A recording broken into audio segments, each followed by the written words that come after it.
Hello लोगोफोर, नोंथांमोननि गेजेराव आं आरो मोननैसो गोदान आपडेट भिडिअ लानानै फैबावबाय।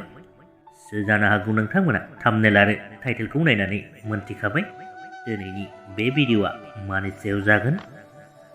लोगोफोर, बेनिनो गिबि आपडेटआव दङ मुंदांखा फावखुंग्रि बिथां जेनिफार दैमारि बिथांनि गावनो डाइरेक्सन खालामनाय जाफुङै सिमां मुंनि बर' मिउजिक भिडिअखौ नोंथांमोना दिनैनो बिथां जेनिफार दैमारिनि अफिसियेल चेनेलावनो नुनो मोनसिगोन। बेनिखायनो जायफोर नोंथांमोना नायनो थाखाय एक्साइटेड जानानै दंखायोमोन, बयबो जेनिफार दैमारि अफिसियेल चेनेल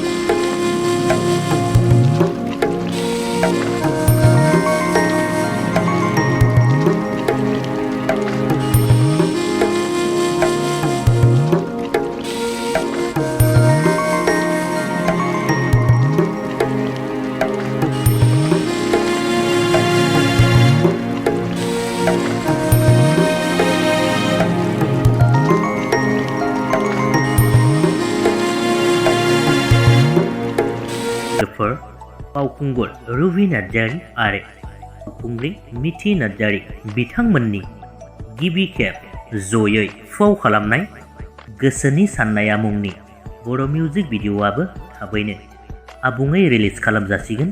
बे मिउजिक भिडिअआव मेथाइखौ रोजाबदों मुंदांखा मेथाइ रोजाबगिरि सुलेखा बसुमतारी आरो माइकेल बसुमतारी बिथांमोनहा। बे मिउजिक भिडिअखौ नोंथांमोना थाबैनो रुबि नार्जारिनिनो अफिसियेल चेनेलाव नुनो मोनगोन। लोगोफोर, बेजों लोगोसेनो बिथांमोननि बे मिउजिक भिडिअनि आपडेटआबो बेखिनियानोमोन। भिडिअखौ नायनानै मोजां मोनोब्ला लाइक खालामदो, लोगोसेनो चेनेलखौबो साबस्क्राइब खालामनानै लादो। गोजोन्थों।